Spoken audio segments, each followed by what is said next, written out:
tablets, we can start from there.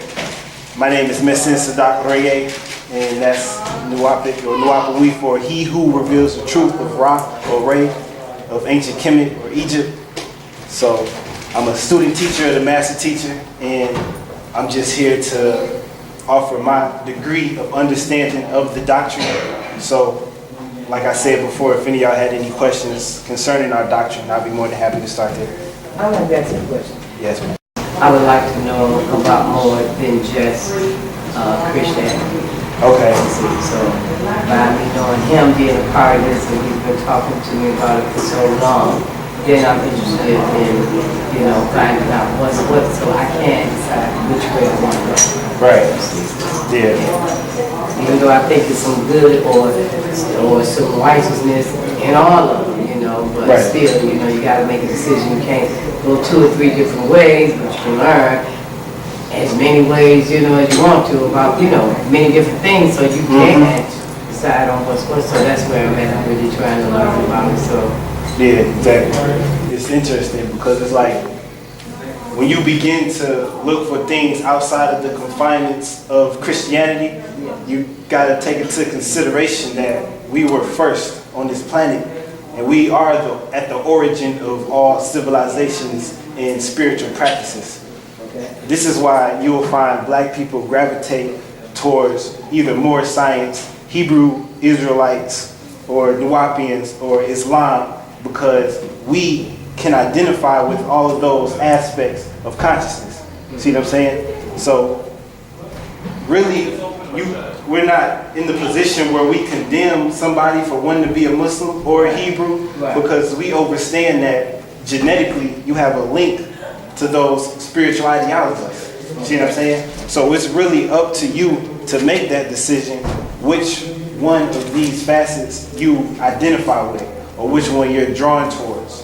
Okay. See, so really it's just a thing of you coming into knowledge of self and you reading and picking up, all that you can, and from that point you will feel gravitated towards a certain part of the doctrine.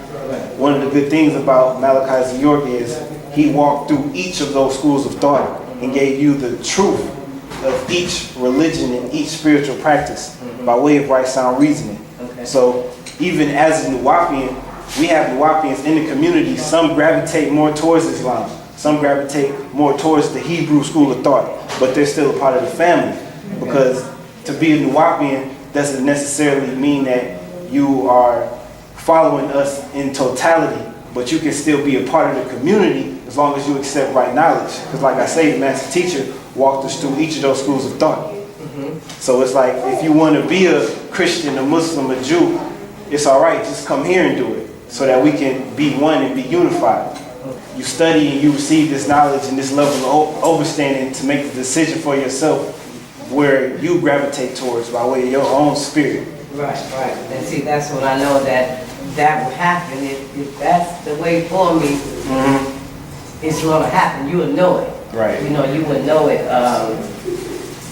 even more than somebody telling you that's the way, or this is it. You're going to know it. Right. Excuse me.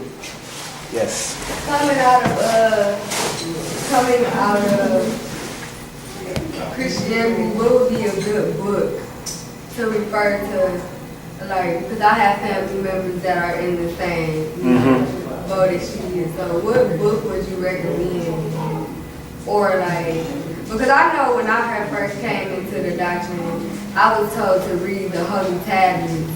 And I read the Holy Tablets and I tried to just read it, and then I kind of confused myself, but it was I understood everything that it was saying in the Holy Tablets. And then the more I started to come to class and study, then I would remember what I read in the Holy Tablets. So I know the Holy Tablets is one, but are there any other books that you there's 2 others that I could think of right off the bat. One of them is Jesus Found in Egypt? And the other one is Christianity Black or Is It White? Because that book is right out there on the shelf, and it actually breaks down how Jesus or that figure correlates with ancient Kemet. But what did you say was the issue with the Holy Tablets? No. I was saying that when I first read the Holy Tablets and I was coming out of Christianity, I was trying to I could understand it, but it was kind of confusing because it was just a little bit confusing. But I was able to pick up the more. I picked it up as I studied more, and I was able to understand. Okay, this is what he was talking about. This Right. is what he was talking about. Because the thing about the Holy Tablets, when he touches on that in the chapter, it's called the Christians, and that story literally gives you the complex version of the simplified version that you find in the King James Version of the Bible. Because the King James Version of the Bible leaves out so much that it's like mythological, and it's unbelievable to see, okay, how can this being actually heal people and things of that nature. When you go into the Holy Tablets, it's science given to you, and that science actually justifies that story, so to speak. Do you know a specific, if you know off the top of your head, do you know where it actually talks about that in the Holy Tablet? Like the chapters or anything? Right. It's all through the chapter, but just for an example, in the King James Version of the Bible, it'll tell you that Lazarus was risen from the dead, but in the Holy Tablets, it breaks down that he was never even dead. This was an actual ritual that was performed by the Essenes or the Magus, which was a sacred order that branched from the order of Melchizedek, which branched from the order of Ma'at back in Egypt. See what I'm saying? Mm-hmm. So just certain things like that, of that nature, it breaks down in totality what really happened and what went down, which makes the story, now you can know the truth rather than believe in, what you hear in the Bible. So the Holy Tablets is what really helped me with the whole Jesus story, because it made it more real, because it was complex. It wasn't just simplified. It broke down everything that Yeshua went through when he was younger all the way up until when he was older. And like I say, it gave science. The problem with the King James Version of the Bible is it doesn't give you any science. So you end up believing in the mythological story based on the mythological character. And it also, what the Holy Tablets does is it tells you about the people who came after Yeshua or Jesus and propagated in his name, which we to this day look at as though he's Jesus, but he's not, like Paul. Paul is basically the author of the whole New Testament. So a lot of things that we read that we think Jesus is talking, or Yeshua, is really Paul. There was also another Roman by the name of Cleophas, who was a descendant of Cleopatra and Mark Antony. He was another person that paraded as if he was Jesus. And this is, from these two figures, you get your New Testament.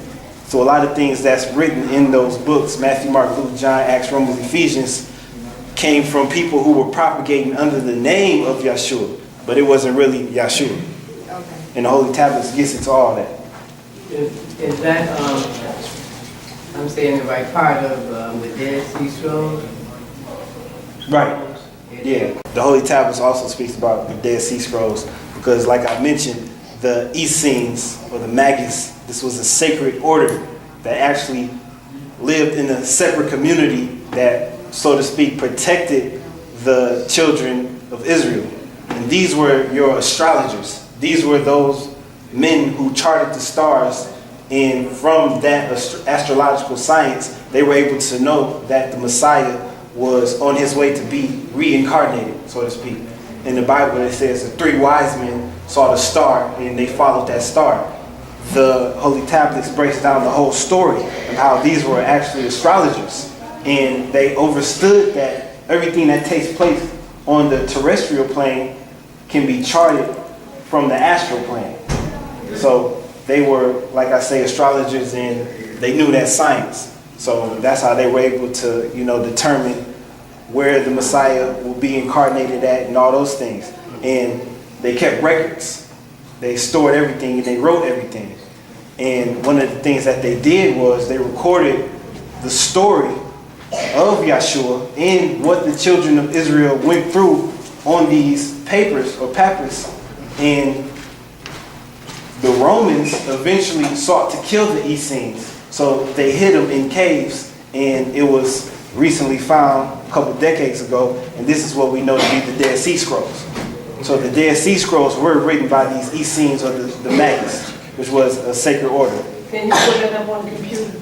Can you pull what up on Can the that computer? be pulled up, the Dead Sea Scrolls? Yeah, you can pull the Dead Sea Scrolls up on the computer, but it's complicated because it's been interpreted and translated, and it's kind of hard to really understand the root of the truth, you know.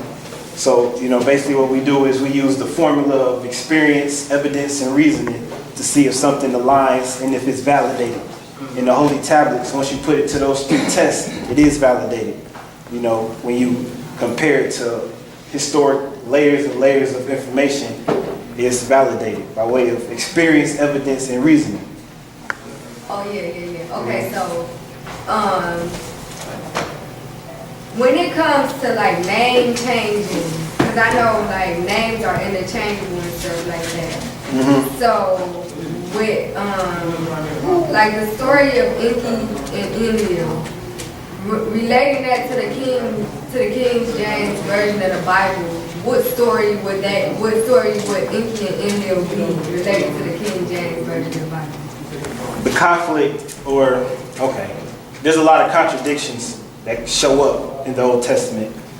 One time God says this, one time God says that. Mm-hmm. That is because this is based off the conflict that was going on between Enki and Enlil.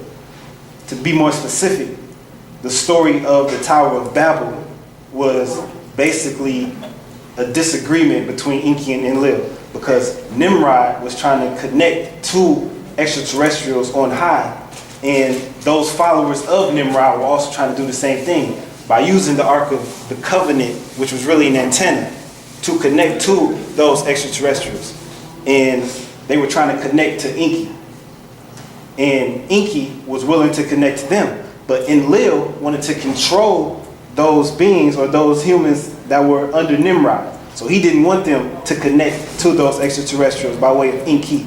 So what he did was he confounded their language, he confounded their tongues. So they were confused amongst each other. That's why it's called Babylon, Tower of Babel. They spoke Babel.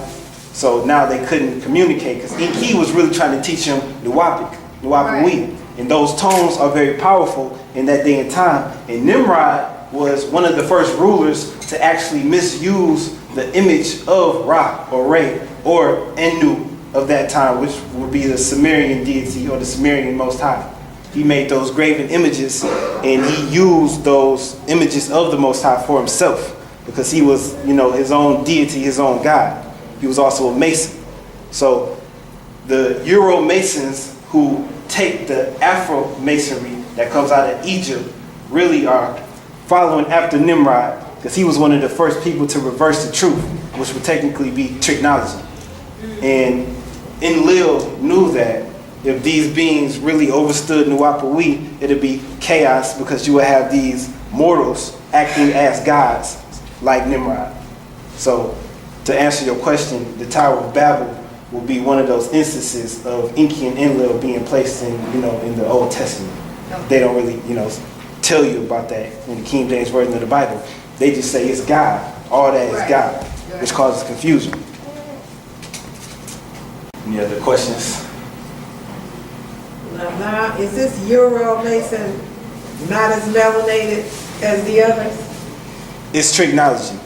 Like, okay, when you look at a lot of the logos and symbols of these corporations, ironically, you see pyramids and you see eyes. That's just a fact. Like, why is there so many eyes and pyramids in these logos? And you also see suns. These are all symbols that originated with us in ancient Egypt because it has its root in Ma'at, which is the ultimate order. So these orders, which would be the Masonic orders that we overstood and gave us our science to build these pyramids, was taken by Europeans such as Alexander the Great. Once he invaded Egypt and took those symbols, he brought them back into Rome and he used them for his own purpose. They're not as melanated, man. Right. What do you mean when you say they're not as melanated? Well, I know everybody supposedly came through one bloodline. Most people. Okay. So they're not quite the original people. The ones you speak of is Euro-Asian. Okay. Well, they have their root in ancient Rome, like I say. So these would be quote unquote Gentiles or Caucasians. Okay. So when you say they're not as melanated, they would be Caucasians or white people. But the problem is, a lot of your modern day Afro-Masonry is being controlled by the Euro-Masonic order. So some of them realize it, some of them don't, that you still have white people in control of your masonry. A lot of the black masons that you see walking around the street know nothing about this. That there are white people that are in charge of your order. That's why we trust in Padre Babda Anun Malachi York, because he resurrected the right ancient Egyptian order, and we fall under him. Because he is the master teacher, and he's coming with the right and exact doctrine that comes out of ancient Kemet or ancient Egypt. Because the less melanated or the Caucasian people have supplanted themselves at the root of everything. Does that kind of clear it up? Yeah. So would it be safe to say that the Europeans are now trying to pull the melanated brothers and little by little into their Masonic orders? They have pulled I keep the trying to melanated explain brothers. it to them. They don't understand it. The Right. brothers that are wearing the jackets with the umps, Exactly. why they're being all of a sudden welcomed. Right. White supremacy would not even be as strong as it is now if it weren't for black devils.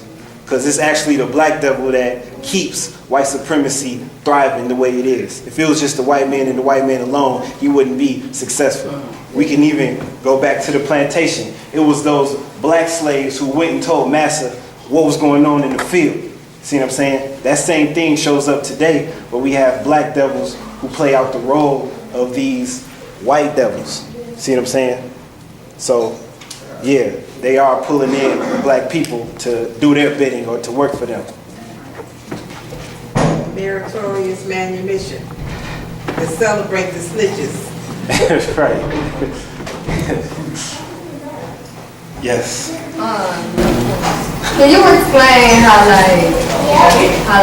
Anu is really like the sun, but when we're Sean Anu, he's in like human form. I don't understand that, and I don't understand like how Neb and Luke and like how they're in human form. And deities, they're in human form, but they're really like the sun, the sky, and stuff like that. Can you explain that? Right. Okay, what you gotta understand is that Geb, Nut, all your original deities are personifications of elements of nature. Okay. See what I'm saying? Because these ancient Egyptians identified with nature. Nature was their God. So God, in a sense, in ancient Kemet, would be several aspects of nature. Because nature is the ultimate proof of a higher being. Because when you come into this world, you need nature. Nature has everything that you need. See what I'm saying? You want to drink water, food, everything comes from the ground by way of nature. Vitamin D, vitality coming from the sun. So a being, anything you need comes from nature. And when the child comes into the world, everything he needs comes from his mother. That's why we equate the black woman as God, because she's symbolic of nature.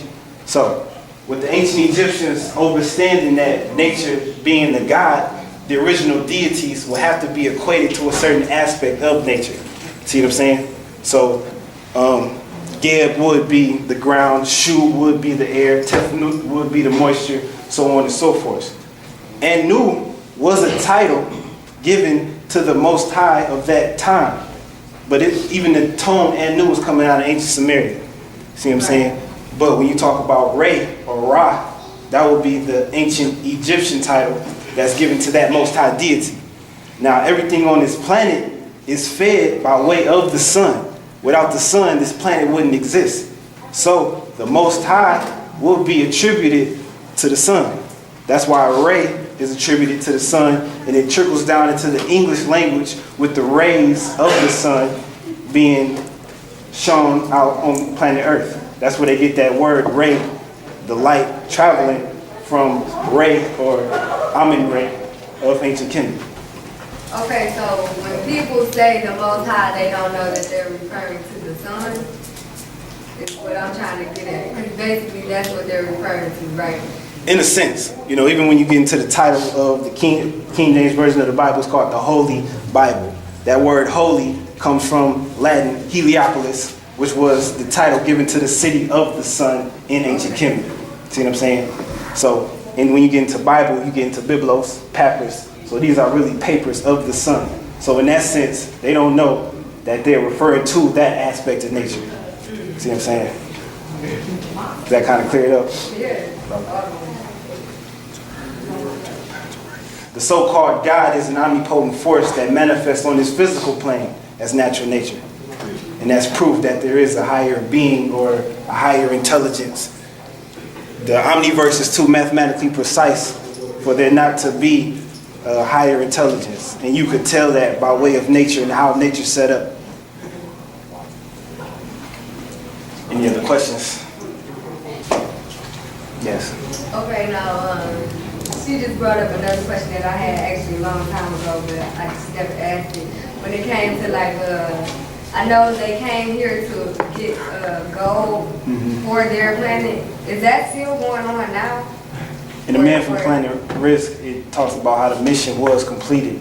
Oh, okay. So it's not still going on. Right, okay. Right. So like, what is, and I only ask that because now it seems that gold is so like, it's such everybody wants gold. They want it. And I'm trying to figure out like, why? Right. What is the importance of gold? Why is it so important? Well, okay. I know gold can be a conductor of energy because everything that you see around here in industry is backed up by a natural resource. Even when you get into cars, it's backed up by oil. And when you talk about gold, gold is a conductor of energy and it's a precious metal, so to speak. So I can't really get into it like I want to because I don't really understand it fully, but I do know that gold is a conductor of energy, and with certain amounts of gold, you can build an industry because it's backed up by that natural resource. So, and that was the original form of currency, gold, but they attached paper to represent the gold, and it's so detrimental now because they took away the gold from the paper, so now we just are exchanging paper, which is literally just a federal note, so it has no value. You used to be able to redeem money in gold. You used to be able to take your money to the bank and get gold in exchange for that, but now you can't because it's just a federal note. It's an instrument of debt. But yeah, like I say, when you have gold, you have the foundation of an industry because you can use it to conduct energy. So you can generate, a lot by way of this natural resource. So that's just one of the reasons why they have it. But it's so much, more into it. Also by way, like how it deals with light, because the Riskians, they wanted the gold so that they can have the particles from the gold reflect the light from the sun, because the sun was destroying their planet by way of the ultraviolet rays. Right, now see, that's what I was getting at. Because it seems like they over in Africa trying to get gold. Like, are they trying to get the gold to protect them from the sun? I don't know specifically. Okay. I don't know if that's a reason. But like I say, it can be used to conduct energy, things of that nature. So it would be to our advantage now to accumulate as much gold as you can. Well, I mean, if you accumulate the gold, you have to know how to use it. You see what I'm saying? So it's not just about what will be the purpose of you accumulating that gold. You see what I'm saying? Like the future when the dollar bill becomes, what am I trying to say? When the dollar bill becomes, right. When the value just drops to where we won't have paper money. Right. So yeah, exactly. For the future than now. Right.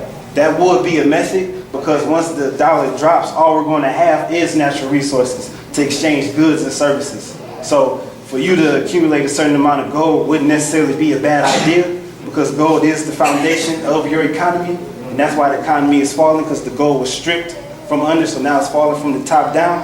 So it would be wise to accumulate as many as natural resources as you can, because if you really study the Federal Reserve and the steps they took to manipulate the economy, they came with the Gold Seizure Act in the early 1900s, and that said, turn in all your gold, and to disregard this claim will be punishable by imprisonment.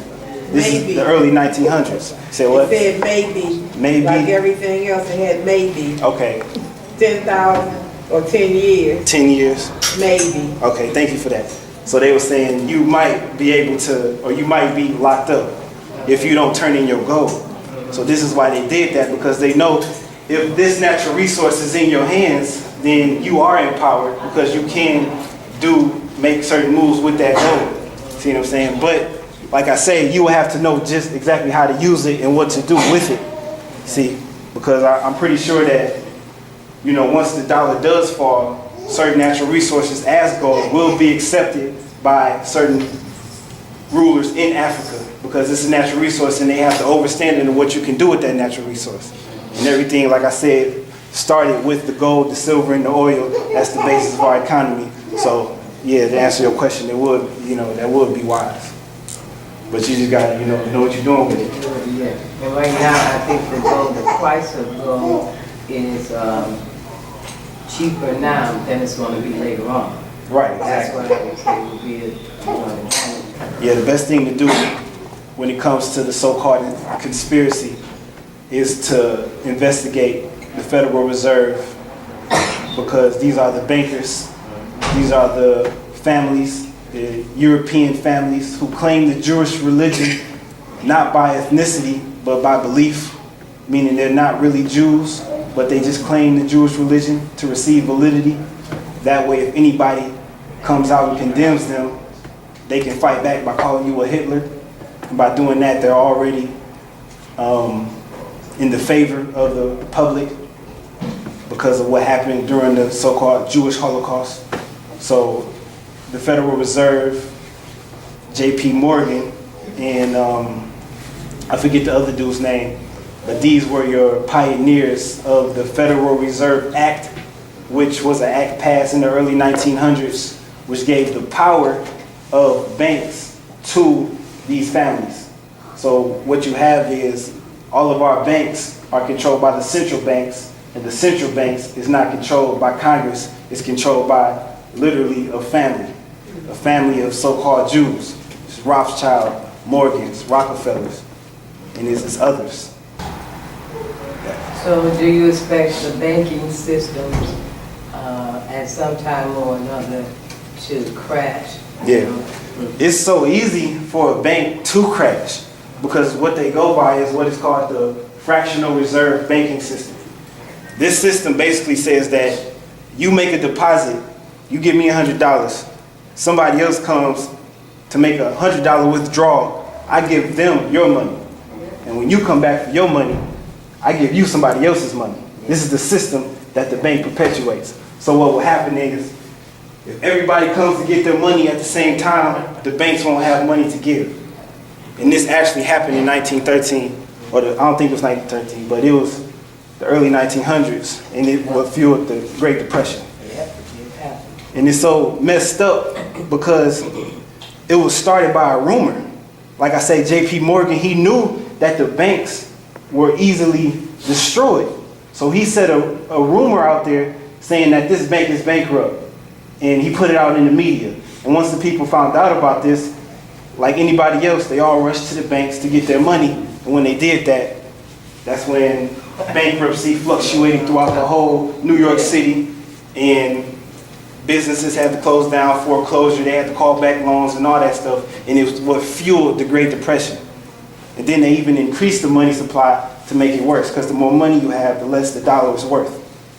And from that tragedy, that's when they all came together and formulated what we know as the Federal Reserve Act, which gave them permission to put the power of the banks into their hands, to private interests.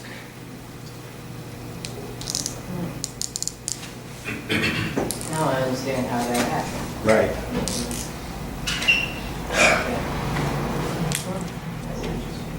Any other questions? Did you just describe propaganda related to the mandate from Noble Drew Ali, Which mandate? where we supposedly recorded the land being given back to the people from Geneva? No. From Cuba, rather. No. When you said that the Caucasians went out and proliferated stories and sent everybody into whatever, and they went out and did things with their resources, it came from them saying things that there was a crash because of them saying things?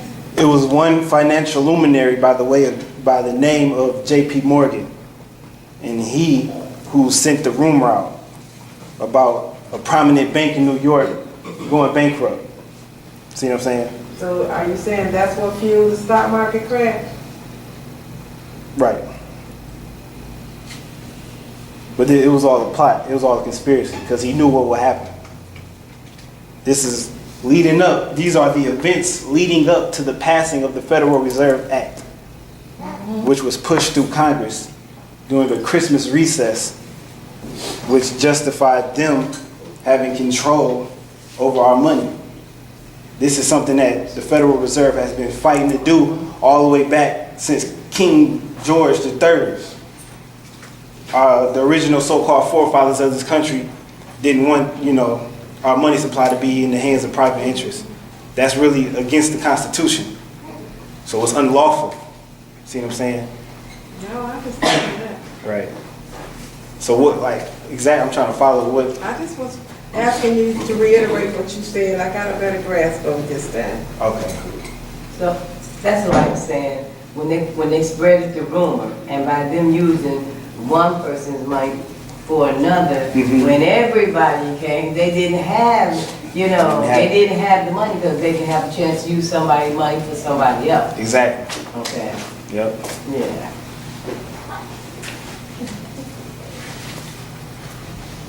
Any other questions? Me and the brothers was building this morning. Well, yesterday. And he was talking about, one of the brothers talking about when the crafts crashed in Roswell. He said they had took some crystals, and Creel had went back and asked them for the crystals. Which I know that when you talk about crystals, it's information on crystals. So is there anything more what was on those crystals? Because that was my question after you said what you said. So did we ever find out exactly what was on the crystals that the government had that they didn't give back? Who took the crystals? I think he said what's some form of the government. Right. The Roswell, New Mexico event, the reason why we know what we know is because they put it out there, because they were the ones who seen that, because it was a farmer who witnessed it, and he went to the government and did what he did. He told the officials, and they, from there, went to investigate to see what happened. And they knew off rip what had happened. This is an extraterrestrial craft that came down to planet Earth. So they do have that information. They even told everybody in that area that don't speak about this. It was forbidden to even speak about what they seen, and it was punishable by imprisonment, and they even threatened a lot of their lives if they told about it. See what I'm saying? So it was a lot of secrecy that was given to that event. So to answer your question, they do have what was on that ship, because they did a complete wipe down and sweep of everything that happened. And the only reason why I know this to give to you, because there was a officer of the military who came out and spoke about it. And there's several documentaries that you can seek out on YouTube and even on Netflix now that talks about the Roswell incident. And that's the, because, the master teacher tells us about grays, and he gives us the biological makeup of these extraterrestrial biological entities, which is what they really are. So when you do that, when you propagate that, people look at you like you're crazy as if this is foreign information. But you can easily back it up with the Roswell incident, because this is actually documented by the government that there were beings found on this ship that in the description of these beings correlate with what the master teacher tells us in the Holy Tablets, Man from Planet Risk, and other scrolls. Okay, so basically, at this point in time, they really never said what was on the crystal. Right. with the information that was in it. Right. Yeah, 'cause I had some other things that was going on when I asked the question. I'm like, you know, what was taking place at that time? Was you talking about the computer, or was that the Right. information for that, or That would be interesting to figure out Right, you know, right, exactly. what took place. Yeah. Okay. Thank you, brother. Around that time, they came out with a lot of movies too, Right, yeah. to throw propaganda, to make it seem like this is foreign, this is unreal. That's when the majority of your alien sci-fis came out, yes. And I think it was Man from Planet Risk, they said the reason why for the crash was because of the Philadelphia experiment. Somebody kept flipping the switch on and off and they was falling from the sky. That may be possible. I'm not sure, honestly, to tell you the truth, if that's the reason. But, you know, it does sound valid. But I'm not sure. Any other questions?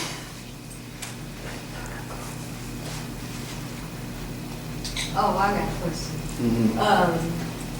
Okay, so I know, I was reading in, again, the Holy Sabbath, and it was explaining, I think it was the Holy Sabbath, it was explaining that you can enter the inside of the earth in the North and the South Pole. So,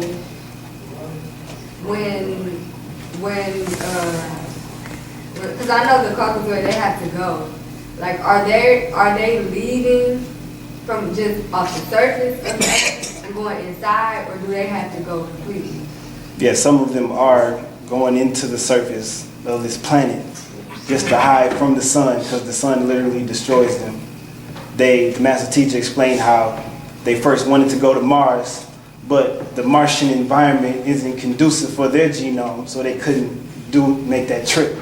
So you do have some of them that are taking residence underground by way of the caverns that do lead to the subterranean world or the underworld. And it just go back to them being in the Caucasus Mountains. A lot of those mountains led to those underground caverns. So, you know, just anything to get away from the sun, because it's not necessarily them having to get off this planet. They got to get away from the sun, because the sun destroys them because they don't have the amounts of chromium that we have. That's right. We have chromium, so we don't corrode, we don't crack, we don't break. That's why I say black don't crack, That's right. because of chromium. Yes, sir. You mentioned about Mars. I was reading one of the updates we was talking about. It said the experiment was taking place on Mars, right? The Adam project, well, the question was, if Adam was created here, what experiment took place on Mars? And so I was like, I was gonna ask that today. So did you happen to catch that one? Mars was a stopping point. It was like they set up base on Mars. Right. So a certain part of the experiment was done on Mars, and from there seeds were transported onto Earth. And the other part of the experiment was completed on Earth. Okay, so that basically that's where they was getting all the beginning, when you talk about the Bible and all that, so forth. So I got you. Okay. Right. All right. Sure. Thank you. All right. Any other questions? Yeah. I seen on television, I don't quite have this right, but they showed a planet that they said they found where there's water and air. Do you know anything about that? The new Earth, or it was like the second Earth or something like that? It was just recently, like maybe within the last month. I don't know if they was talking about being where man can, they discovered that man can live on this planet. Yeah. I did hear about that. It's kind of hard to really accept what NASA gives us because they're so far ahead of what we think they are. We can tell that by what they put in the movies. So it's hard for me to accept what NASA says because that could just be a piece of a puzzle that they want us to know, and it also can be propaganda served for the purpose of a distraction of something else. See what I'm saying? So it's very much possible. But there's several planets that we can inhabit as Negroids or black people. So like I say, it could be a distraction from something that we are coming into knowledge of so that we can focus on this planet that they say they just found. See what I'm saying? I met, once I was in this office, and there was a Caucasian lady that worked there and a Caucasian man that came in for business. And they both had red hair. And they both was talking about what a time they had getting to work and rushing to work because they can't bear the sun. So they was trying to get out the sun. So from what they were saying, it seemed like it had something to do with, them having red hair. It had something to do with the eyes and the hair connecting some kind of way that don't bear the sun good. Okay. They have to live staying out of the sun as much as possible. Right. The thing about that is, hair is controlled by melanin. Melanin is the chemical that determines the potency or the structure, texture of hair and skin color. And the thing about it is, we as black people, because of our high levels of melanin, we can be compared to plants because the plants have chlorophyll. What is the purpose of chlorophyll? Chlorophyll synthesizes light from the sun, and from that light the plant is able to grow. Our melanin is just like the chlorophyll. So when we get that light from the sun, it's synthesized into vitamin D. But the Caucasian, even the redhead Caucasians, don't have that level of melanin. So that ultraviolet light actually begins to harm them. See what I'm saying? And it doesn't really process into vitamin D like it does naturally for us. So it's even with the redheads, brunettes, things of that nature. You have a question? Man, don't worry, let me come back. All right. Because I was listening to what you were saying. I'm like, oh, man. Yeah. Okay. You can take at least one more question. Pass class to Brother Tahuti. If y'all got a question. If not, we just go from there. Yes. I got a question. I hear we speak of, I know you explaining what's what with, blacks and whites and stuff like that. But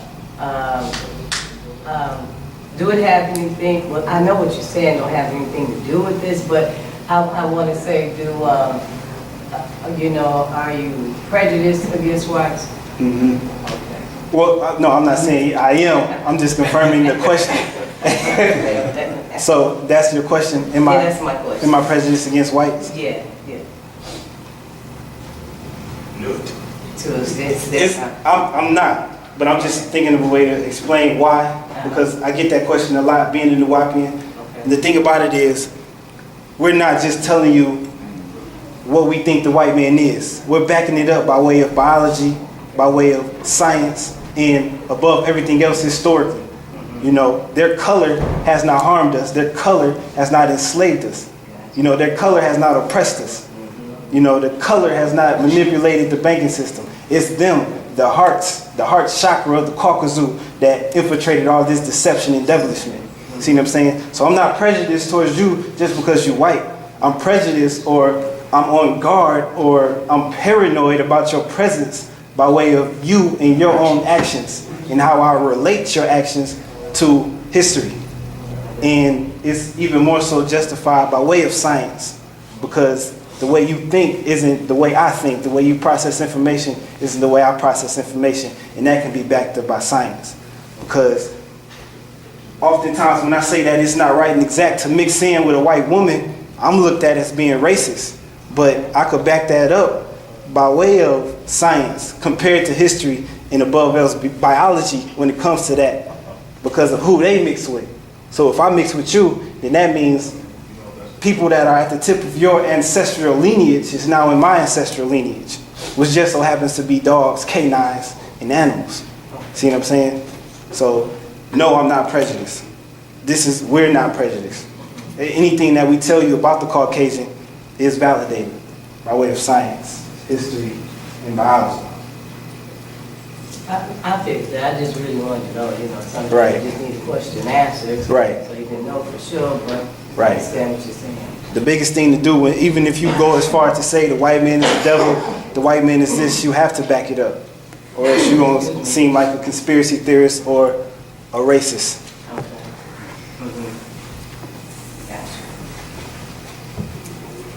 Any other questions?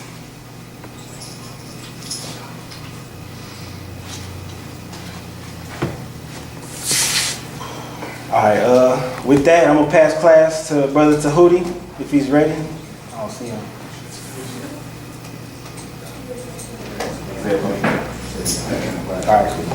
All right, I'm gonna pass class to Brother Tahuti. Thank you. Wadu.